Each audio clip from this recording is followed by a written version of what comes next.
अस्सलामुअलैकुम नाज़रीन, आप देख रहे हैं PC world news. IG Punjab इनाम गनी की हिदायत पर सूबे भर में समाज दुश्मन अनासिर के खिलाफ तेज़ तरीन कार्रवाइयाँ जारी हैं।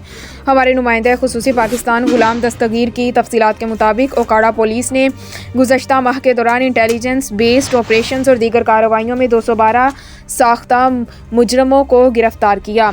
नाजायज़ असलहा रखने के 127 मुकदमा दर्ज, 10 राइफलें, 12 बंदूकें, 101 पिस्तौल, रिवॉल्वर, 5 कार्बन्स और सैकड़ों गोलियां और कारतूस बरामद। लाखों मालियत का मसरूका सामान, नकदी, मोटरसाइकिल, माल मवेशी और दीगर सामान बरामद करके असल मालिकान के हवाले कर दिया गया।